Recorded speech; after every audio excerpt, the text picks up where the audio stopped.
com o nosso editor de internacional, Fabrício Naitz, que vai nos atualizar sobre o caso da morte do principal opositor de Vladimir Putin, o Navalny. A esposa, a viúva, falou algo que está repercutindo, não é isso, Fabrício? Pois é, Nelson, bom dia para você, pessoal aqui do sofá, todos que nos acompanham. Muitas repercussões ainda envolvendo a morte de Alexei Navalny, que a gente se recorda, morreu na última sexta-feira, estava preso no norte da Rússia e de repente caiu desacordado.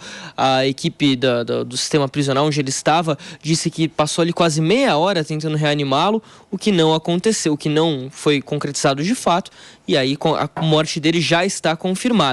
Bom, a gente tem duas movimentações importantes nas últimas horas. Primeiro, a equipe do Navalny, toda a assessoria, a equipe que trabalhava com ele diariamente, dizendo que até o momento as autoridades não confirmam uma causa oficial para a morte. A mãe do Navalny tinha dito durante o final de semana que ele tinha sofrido ali uma morte de síndrome de morte súbita, melhor dizendo, que seria um termo vago, que não teriam explicado exatamente o que aconteceu e que não há ainda um laudo oficial feito pelas autoridades lá na Rússia. E aí uma outra movimentação importante, essa sim, vem da esposa de Navalny, Júlia, que se encontrou com ministros das relações exteriores de países membros da União Europeia, teve esse encontro durante o final de semana, recebeu apoio dessas autoridades e publicou um vídeo hoje pelas redes sociais em russo, dizendo que Navalny foi uma vítima de Vladimir Putin, dizendo categoricamente que foi Vladimir Putin quem matou Alexei Navalny na última sexta-feira, ou melhor dizendo, quem mandou matar Alexei Navalny, né? Claramente não foi com as próprias mãos. Ela também pediu apoio da população em geral, disse que vai prosseguir com o trabalho dele, as críticas em relação ao governo Putin e o que eles chamam de restabelecimento da democracia na Rússia. Certamente, Nelson, a gente ainda vai escutar muito desse caso e muita coisa ainda nebulosa, né? De fato, vai ser difícil o acesso ao corpo, difícil o acesso aos documentos. Uma perícia inicial que foi realizada logo após a morte constatou que ele tem ali hematomas no corpo que seriam consistentes com uma tentativa de reanimação, mas de fato você ter um acesso à informação verídica, extremamente credível em relação a isso, é muito complicado. Tá aí, agora são 11 horas, 2 minutos, a gente está voltando no intervalo. Para quem estava na rádio, por aqui o Fabrício Naitz está atualizando sobre as repercussões aí da morte de Alexei Navalny, que era o principal opositor de Vladimir Putin e morreu preso na cadeia sob a custódia do governo do Putin, ou seja, muita desconfiança se foi uma morte morrida, se foi uma morte matada, né, mano? Pois é, você sabe que a fala do Lula sobre Israel foi tão desastrosa que acabou tornando as outras... As pessoas chamam de gafe, eu não acho que gafe seja a palavra adequada, né? As outras demonstrações da verdadeira natureza do que Lula acredita sobre política externa ficaram com menos atenção. Uma delas foi sobre o caso Navalny, que ele menosprezou, ele tratou como, por que vocês estão tão apressados para falar sobre isso? Como se não fosse um caso claro de morte de um opositor político numa ditadura, como se o próprio presidente Lula não tivesse sido eleito com um discurso que dizia que a grande prioridade seria a defesa da democracia. Ou seja, como é que ele deseja ser representante de um projeto político cujo grande objetivo é defender a democracia e passa pano para a morte de um opositor numa ditadura, que é o caso da Rússia.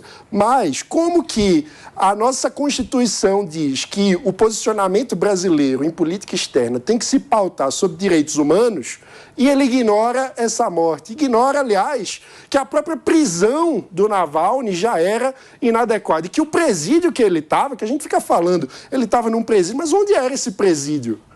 Era na Sibéria, um lugar, o presídio era abaixo de zero. Isso que é muitíssimo frio, né? Ou seja, um presídio que em si já é tortura.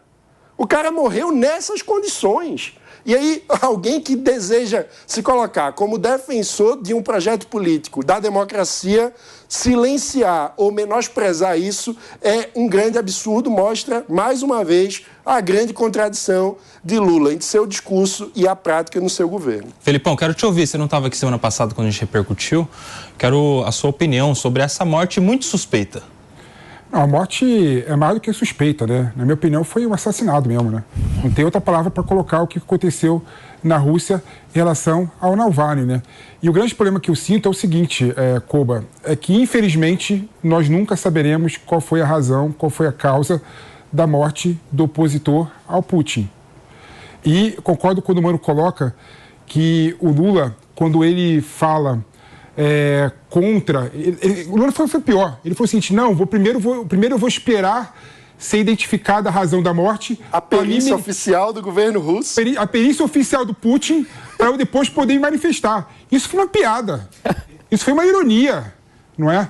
É um absurdo. Isso vai contra completamente os preceitos básicos dos direitos humanos, os preceitos básicos da democracia.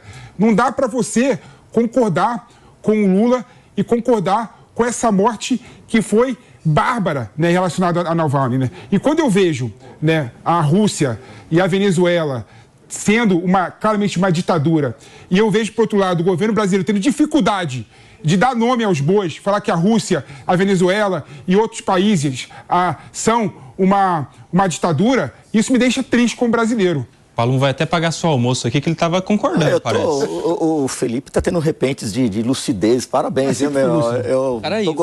Caraíva. Exatamente. Caraíva fez bem para você. Volte mais vezes para lá. Não, o Lula, o que ele falou essa semana foi outro absurdo, né? Ele citou o caso da Marielle. Tem uma delação em que o delator da gente do partido dele, inclusive, ele se silenciou.